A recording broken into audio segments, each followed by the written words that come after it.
Olá pessoal, tudo bom? Eu sou o professor Duarte Vieira e na aula de hoje a gente vai trabalhar um tema muito importante para a humanidade. A gente vai falar sobre um pedacinho do planeta que é bastante complicado, bastante confuso. A gente vai falar sobre o Oriente Médio e os seus conflitos. Bom, você sabe aonde fica o Oriente Médio? Em que continente ele se localiza? Vamos dar uma olhadinha na enquete?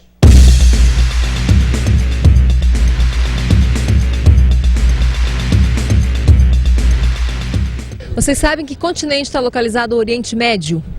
Ásia. Na Ásia? Certeza? Absoluta? Absoluto. No Afeganistão? Não? Oriente Médio, não sei te dizer. Esqueceu? Esqueci. E eu sou fugitiva da escola. Continente? Ali entre a Ásia e a África. Entre uma coisa e outra, qual África ou Ásia? Acho que é Ásia, então. Valeu, obrigada. Nada. E aí pessoal, acertaram? Bom, para quem não sabe, o Oriente Médio fica na Ásia.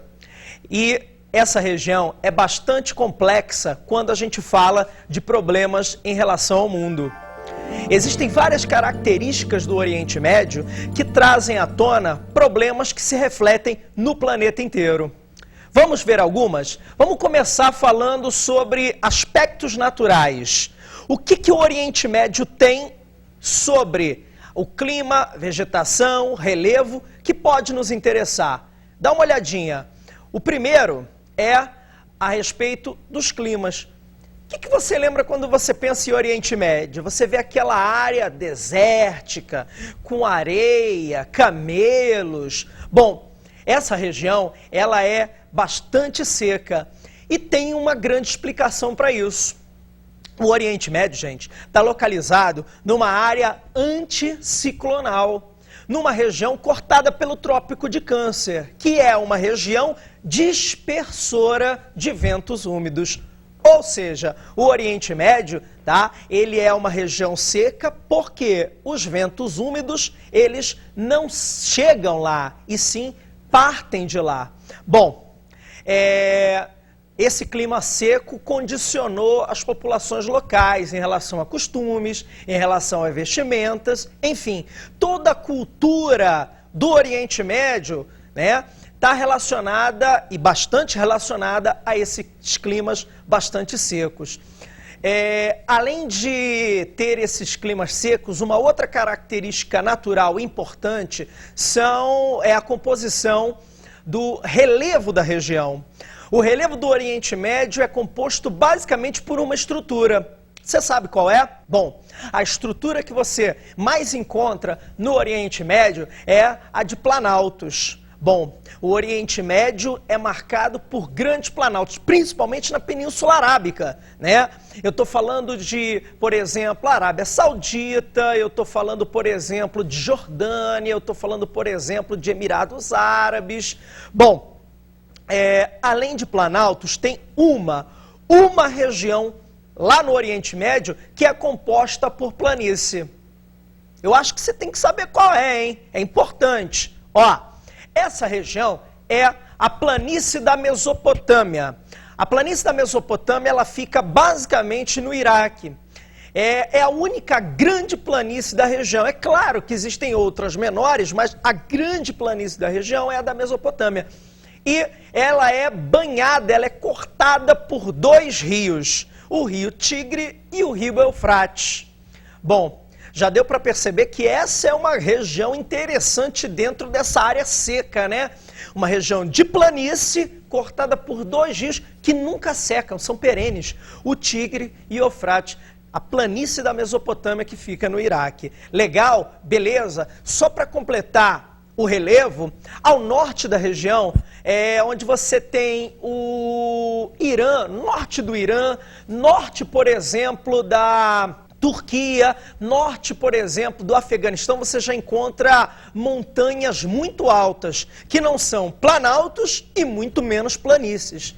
São as chamadas terras altas, né? Grandes dobramentos que compõem esse norte do Oriente Médio, os países né, que eu citei. São montanhas altas, né, bastante neve eterna por causa da altitude, né, e forma esse conjunto, né, o conjunto de relevo do Oriente Médio. Bom, a gente falou um pouquinho sobre os aspectos naturais. Agora, quais são as importâncias do Oriente Médio, né? O que tem de importante lá? Bom, para começar, o Oriente Médio está localizado estrategicamente.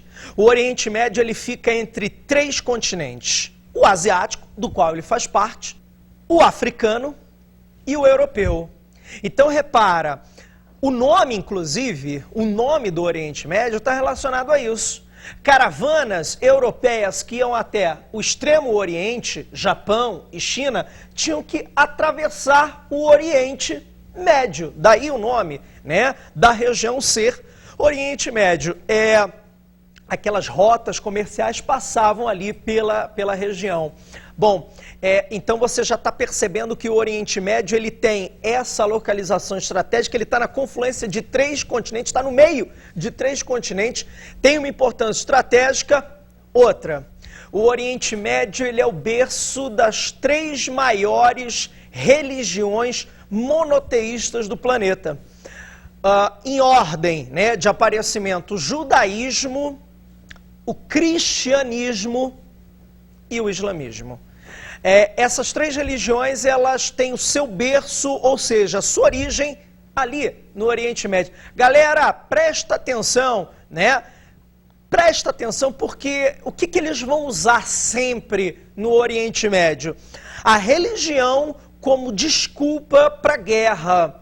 Na verdade, as guerras do Oriente Médio podem parecer de fundo religioso, só que, na verdade, isso é uma grande ilusão. As guerras no Oriente Médio estão relacionadas, os conflitos estão relacionados a disputas territoriais e econômicas. Claro, óbvio, você tem divergências religiosas que são usadas como desculpa para esse pano de fundo que, na verdade, é econômico, disputa econômica e disputa territorial, né? Então, gravou, né? Ó, primeiro, tá no meio de 3 continentes, localização estratégica, não vai esquecer não, hein? Outra, o Oriente Médio é o berço das 3 maiores religiões monoteístas: judaísmo, o Velho Testamento, cristianismo, que é a religião predominante aqui no Brasil, e o islamismo, né, que vem com Maomé, vem depois. É a 3ª grande religião monoteísta. E para terminar, era o que faltava. A região, ela concentra cerca de 60% das reservas de petróleo do planeta. Gente, 60% de todas as reservas de petróleo do planeta estão ali no Oriente Médio. É um coquetel explosivo. Petróleo, religiões e localização estratégica fazem do Oriente Médio um grande barril de pólvora. Bom, é importante, como observação, destacar o seguinte: nem todo o Oriente Médio produz petróleo, tá? Principalmente os países que estão no entorno do Golfo Pérsico. Dá uma olhadinha no mapa do Oriente Médio, né, que você vai ver países como a Arábia Saudita, países como o Kuwait, o Iraque, o Irã, são grandes produtores de petróleo, mas são países que estão, por exemplo, em volta, né, no entorno do Golfo Pérsico, legal? Países que estão no Oriente Médio, por exemplo, Líbano, né, não produz petróleo, ok? Quer dizer, então nem todo país do Oriente Médio produz petróleo, então não vai fazer confusão, ok? Bom, gente, a gente já deu uma panorâmica geral, agora vamos aos conflitos. Sem dúvida, o mais sangrento e mais problemático da região é o conflito árabe-israelense. Bom, eu posso chamar de árabes egípcios, sírios, libaneses, jordanianos, ok? Então, essa gama de povos compõe, né, a grande nação árabe. E eles lutam, basicamente ali na região, contra Israel.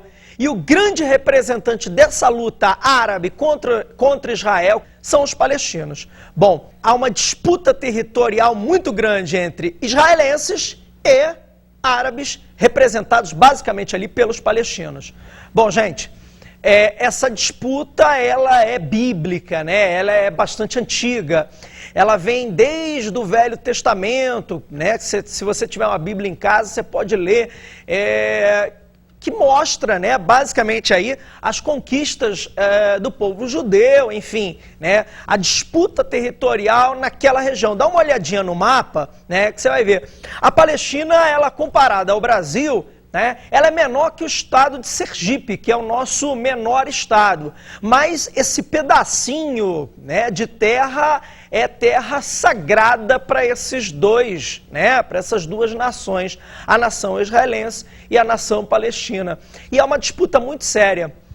Essa disputa, ela vem, né, desde os tempos históricos. O Império Romano, por exemplo, promoveu a diáspora, né, expulsou os judeus ali da região e, posteriormente, a região foi ocupada, né, por palestinos que são islâmicos. No final do século XIX, tem início um movimento de retorno dos judeus à Palestina.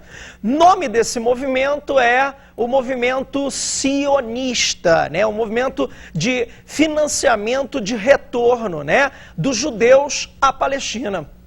Começam a chegar judeus, mas quem está ocupando ali, na verdade, né, é um povo árabe, os palestinos.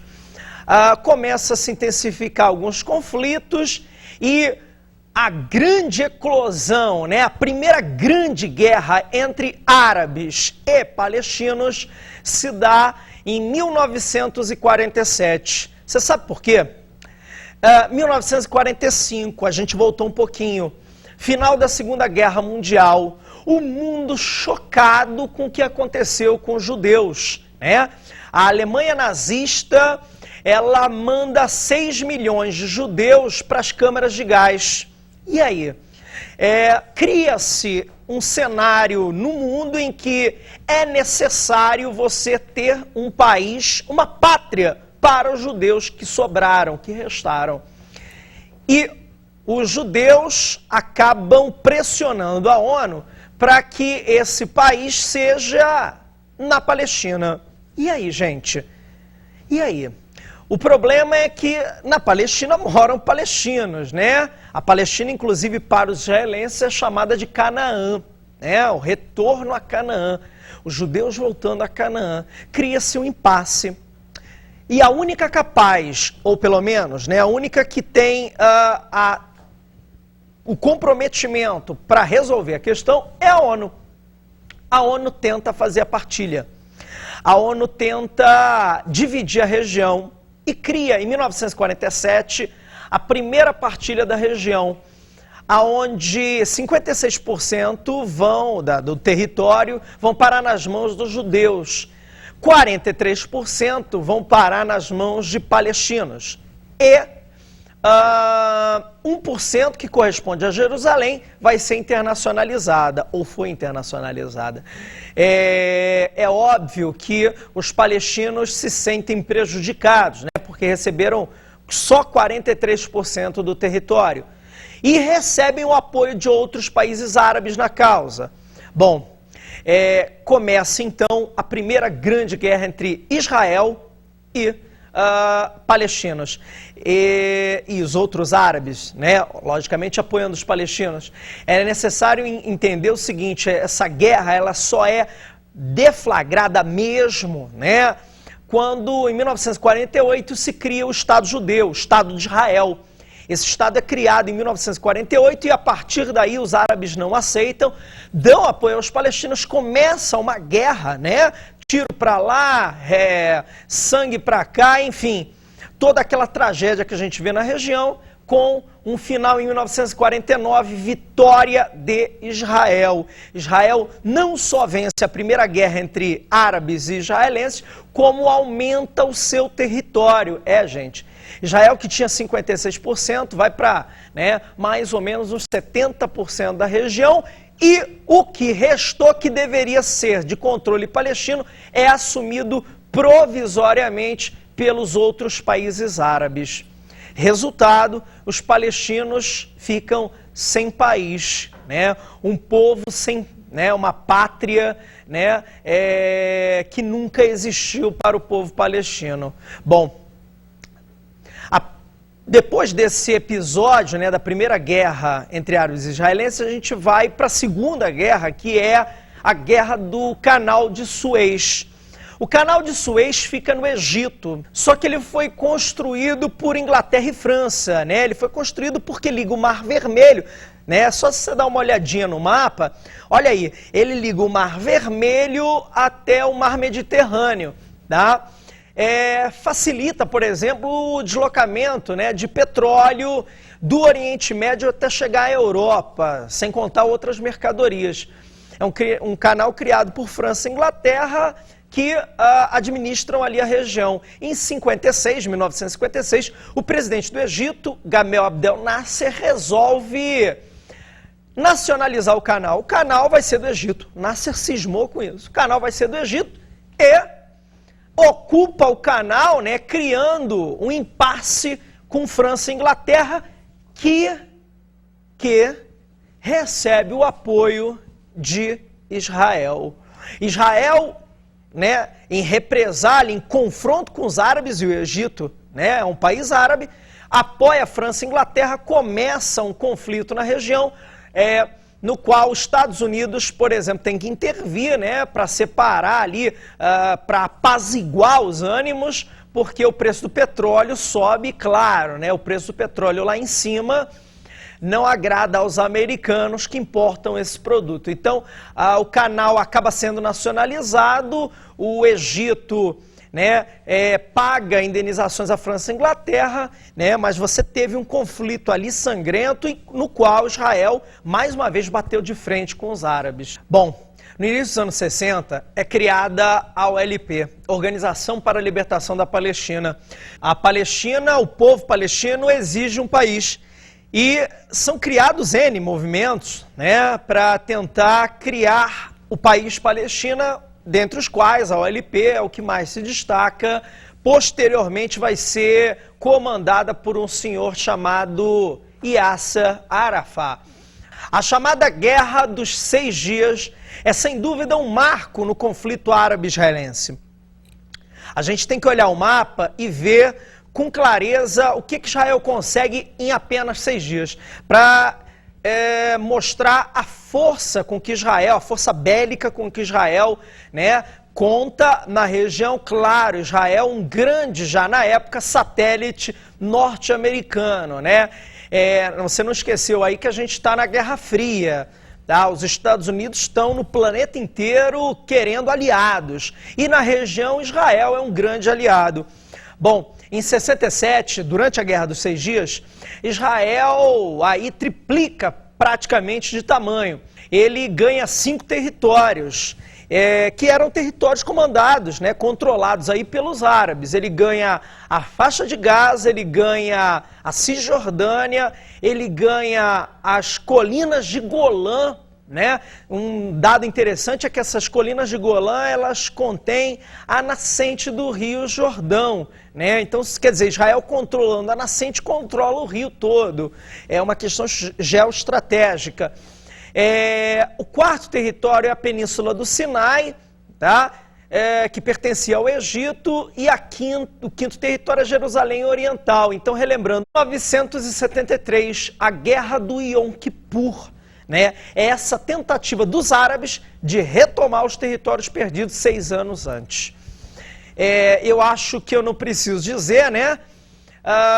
Israel, ele perde no primeiro momento, né? Porque era um dia de feriado em Israel, o dia do Yom Kippur, o dia do perdão.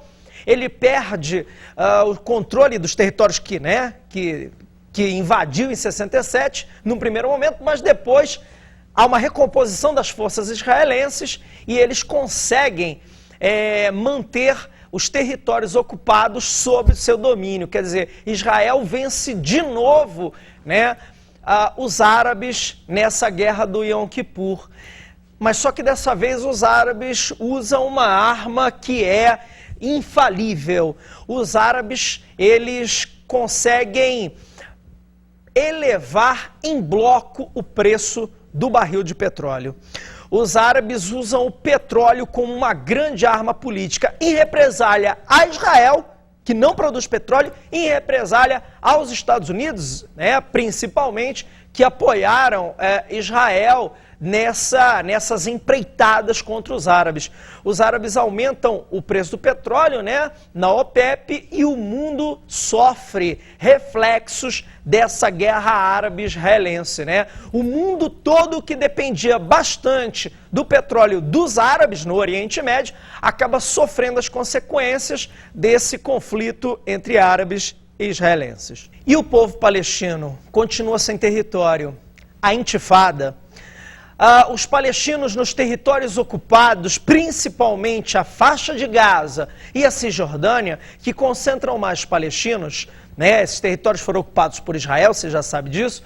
Eles exigem um país, eles exigem a criação de um país, saem às ruas, né? Quebra-quebra, enfrentando tropas israelenses que ocupam territórios que deveriam ser palestinos.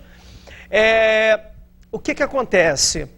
Israel, ele diz que esse processo é gradual, tanto que em 1978, Israel já devolveu um dos territórios ocupados. Você sabe qual é? É a Península do Sinai, um grande desertão. Israel devolve, né, no chamado acordo de Camp David, Israel devolve para o Egito. É um primeiro passo em direção à paz, né? Bom, Israel devolveu a Península do Sinai em 78, mas ali não moram palestinos, ou pouquíssimos. A grande concentração de palestinos está na faixa de Gaza e na Cisjordânia. E aí? Né? Os palestinos vão para as ruas, é a intifada, guerra de paus e pedras, tá? Só que essa força, ela começa a transcender, né, os limites do Oriente Médio e começa a ganhar adeptos no mundo todo. E nos anos 90 você começa a ter as primeiras tentativas de acordos de paz. Bom, as primeiras tentativas de acordos de paz são feitas a partir dos anos 90, né? Você tem, por exemplo, o Yasser Arafat, líder da OLP, né? Uma organização que era até então clandestina, é bom que se diga, né? E usava métodos terroristas. Ela é reconhecida por países no mundo todo e é reconhecida também por Israel, né? Israel não reconhecia a OLP, Organização para a Libertação da Palestina, não esquece não, né? A OLP vai retirar também, né, das suas cláusulas, né, de formação a destruição do Estado de Israel. Quer dizer, há um reconhecimento mútuo nos anos 90, criando condições para que esses acordos de paz possam ser assinados. E o primeiro grande acordo de paz vai ser chamado de Oslo I, né? Esse acordo vai ser assinado em 1993. E tem como grandes, né, personagens 3 pessoas. Yasser Arafat, pela OLP, né, representante dos palestinos, Yitzhak Rabin, primeiro-ministro de Israel, e o Bill Clinton, presidente dos Estados Unidos, que vai, né, aglutinar os dois, né, colocar os dois na mesa de negociações para que o acordo seja costurado. O acordo é chamado de Oslo I porque ele foi costurado, né, ele foi tramado em Oslo, capital da Noruega, e a sua assinatura foi feita na Casa Branca, Washington, Estados Unidos. Bom, pelo acordo de Oslo I, Israel devolveria a faixa de Gaza e devolveria Jericó. Em contrapartida, os palestinos se comprometeriam a acabar, né, com os atentados terroristas, com os atos terroristas e procurar a paz, né? É a política que ficou conhecida como terra por paz, quer dizer, os israelenses devolveriam a terra e ganhariam, né, a paz. Bom, nem todos os grupos palestinos aceitaram o acordo Oslo I. E apesar dos esforços de Yasser Arafat e de algumas partes da OLP, os atentados terroristas continuaram.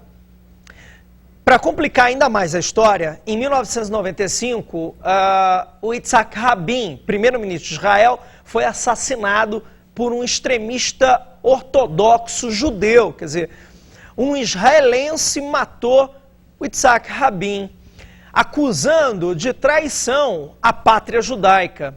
Olha que cenário, né? Grupos radicais islâmicos continuaram, palestinos, continuaram com os atentados terroristas, e os judeus mais radicais, ortodoxos, mataram o primeiro-ministro Yitzhak Rabin. Mas a paz, ela tinha que continuar, ou pelo menos a tentativa de paz. O Acordo de Oslo II, ele previa a devolução total, da Cisjordânia até 1999.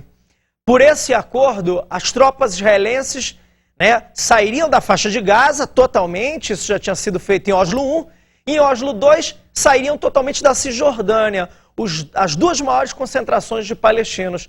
Bom, parecia que finalmente os palestinos teriam uma pátria, só que essa história, ela tem N capítulos.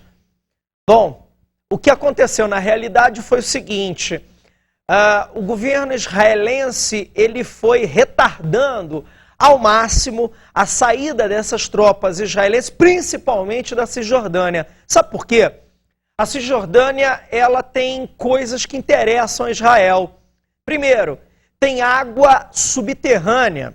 Então, você tem lençóis freáticos numa região onde predominam climas secos, Você lembra disso? É importante para Israel manter a Cisjordânia. Tem água. Segundo, a Cisjordânia tem cidades históricas, para israelenses e para palestinos. E terceiro, Israel tem cerca de 300 mil colonos israelenses judeus morando espalhados na Cisjordânia, que não querem a devolução. Até que aparece no cenário da região um senhor chamado Ariel Sharon. Ariel Sharon é eleito primeiro-ministro israelense no ano de 2000 e dá fim à política de terra por paz. Ele é direita, em Israel, e a população elege o Ariel Sharon com o seguinte objetivo, acabar com a política de entrega de territórios, até porque a população israelense acusa os palestinos de não acabarem com os atentados terroristas, o que é verdade, Os palestinos, diga-se de passagem, os grupos radicais palestinos não aceitam acordos com Israel e continuam explodindo carros-bomba, homens-bomba e agora até mulheres-bomba em Israel. Tem outros conflitos, por exemplo, a guerra Irã-Iraque. Bom, esse conflito ele começa, basicamente em 1980, só que a gente tem que voltar um ano antes, 1979. Saddam Hussein sobe ao poder no Iraque, com apoio americano. Lembra? Estados Unidos apoiando Saddam Hussein, jogo da Guerra Fria.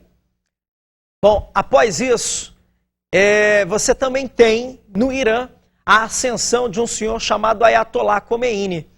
Os dois sobem ao poder e o Ayatollah Khomeini faz o jogo contra os Estados Unidos. O que os americanos fazem?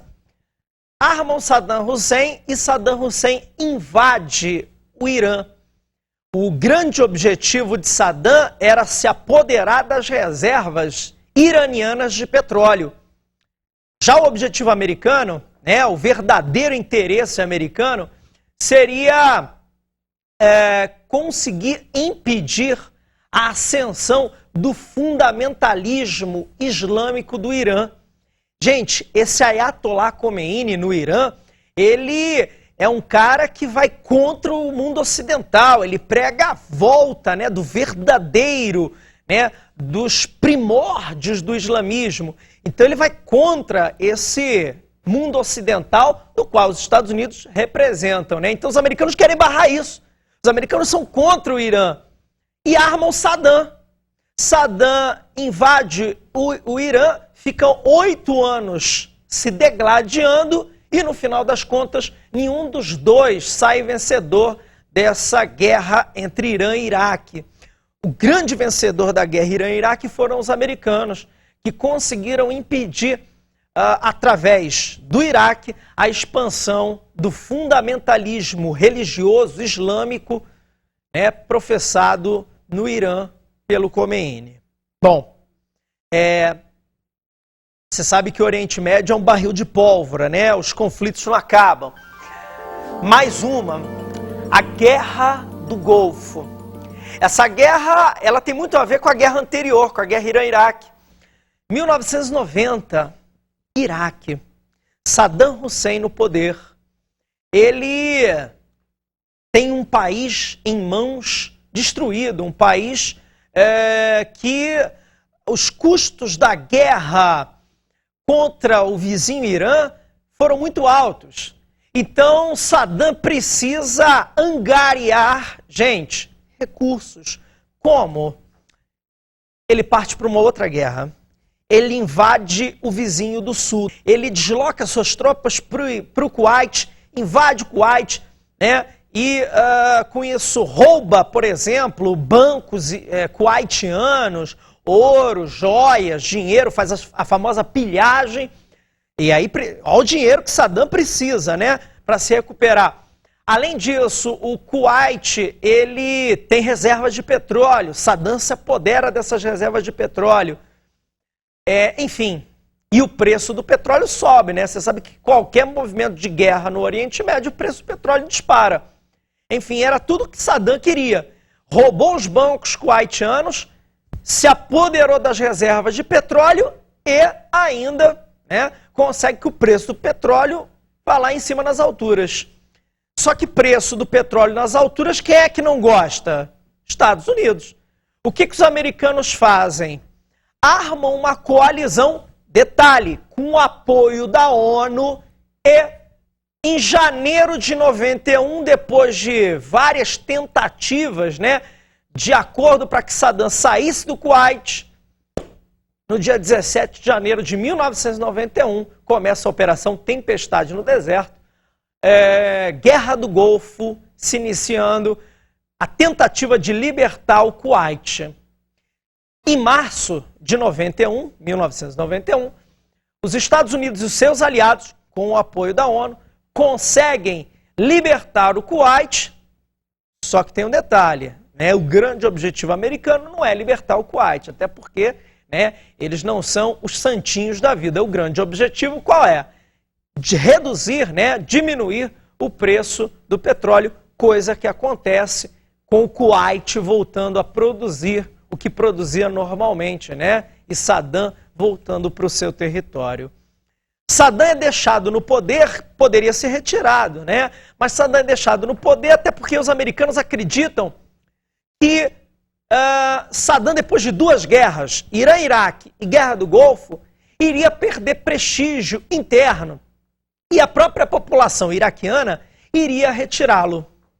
Mas não é isso que acontece. Saddam continua no poder e, atenção, os americanos cada vez mais começam a se preocupar com Saddam. Saddam começa a se reorganizar. Saddam, que parecia morto depois de 2 guerras, consegue remontar aí, né, apesar das sanções que o Iraque recebeu, apesar da qualidade de vida no Iraque diminuir muito, Saddam consegue aglutinar todo o poder em torno de si e se manter como líder absoluto, até que, em 2003, 12 anos após a Guerra do Golfo, um senhor chamado George W. Bush, presidente dos Estados Unidos, resolve, na tentativa de combate ao terror, invadir o Iraque. Sem o apoio da ONU. Os americanos, vejam bem, passaram por cima da ONU. E aí o que acontece? Os Estados Unidos invadem o Iraque, com dois objetivos: tirar Saddam do poder, coisa que não fizeram 12 anos antes, esperavam que a população iraquiana fizesse, e eliminar qualquer tentativa de armas, né? Encontrar e eliminar armas de destruição em massa, armas químicas, biológicas ou até nucleares. O resultado da guerra em 2003 foi um massacre. Os americanos, em 1 mês e meio, conseguem chegar a Bagdá e, enfim, tirar Saddam do poder. Saddam foge e o Iraque fica ocupado pelos americanos por tempo indeterminado, com o objetivo de criar uma democracia no Iraque, que sirva de exemplo para o restante da região. Será que isso será possível? Não sabemos, só o tempo dirá. Vamos agora às dicas de estudo.